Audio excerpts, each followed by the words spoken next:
Mais d'abord le journal avec vous Fanny, rebonjour et cette marche blanche actuellement à Mitry-Mory en Seine-et-Marne. Oui, un hommage est rendu actuellement à Camélia, 17 ans, qui s'est suicidée il y a un peu moins de 2 semaines maintenant sur fond de harcèlement scolaire. Alizé Boissin, vous êtes sur place pour BFM TV.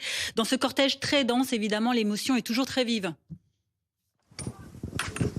Oui, absolument, beaucoup d'émotions. Il y a des prises de parole qui sont en train d'être faites. C'est l'oncle de Camélia qui est en train de prendre la parole. On est maintenant devant le lycée Honoré de Balzac, là où Camélia était lycéenne. L'oncle de Camélia l'a rappelé, ce week-end, la jeune fille devait fêter ses 18 ans avec ses amis. La liste d'invités était prête. Le thème de la soirée était également choisi. Et vous voyez, il y a beaucoup de monde. Plus d'1 millier de personnes sont maintenant présentes pour rendre hommage à Camélia, pour soutenir aussi la famille, une marche qui a démarré à la gare de Mitry-Claye et qui donc prend fin ici, une marche qui a été extrêmement silencieuse et maintenant vous l'entendez, vous le percevez, ce silence dans cette foule qui est donc présente pour rendre hommage à Camélia, 17 ans. Merci Alizé Boissin avec Baptiste Keita en direct de Mitry-Mory. On rappelle ce numéro de téléphone national si vous êtes victime ou témoin d'actes de harcèlement. C'est le 3018, il est gratuit, anonyme, confidentiel et disponible 7 jours sur 7. Emmanuel Macron veut passer à la vitesse supérieure sur l'interdiction des réseaux sociaux aux moins de 15 ans. Le cerveau de nos enfants et de nos adolescents n'est pas à vendre. C'est la raison pour laquelle le président de la République a demandé au gouvernement, par une vidéo, d'engager la procédure accélérée. Son objectif, c'est de faire appliquer dès la rentrée prochaine la proposition de loi Renaissance et ambition de longue date d'Emmanuel Macron.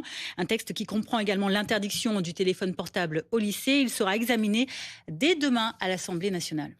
Rassemblement festif interdit dans la Sarthe. Avec 1100 personnes qui sont toujours rassemblées dans cette free party qui a débuté hier vers 1h30 à Ivry-l'Évêque. On est près du Mans. Rassemblement condamné par le préfet qui annonce 21 personnes prises en charge en urgence relative, 3 personnes évacuées vers l'hôpital du Mans. Les forces de sécurité, les pompiers, la sécurité civile sont mobilisés ainsi que les secours. Un dispositif de contrôle des entrées et des sorties est également mis en place jusqu'à la fin de l'événement.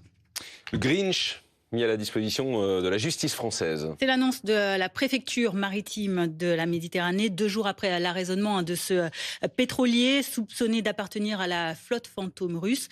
Le bateau est actuellement au mouillage.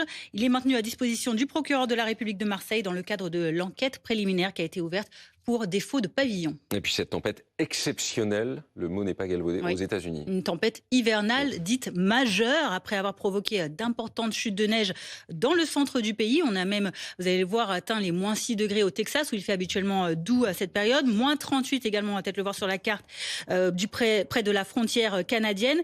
Cette tempête, elle déferle maintenant du côté du nord-est du pays avec un état d'urgence qui a été déclaré dans 20 États ainsi qu'à Washington.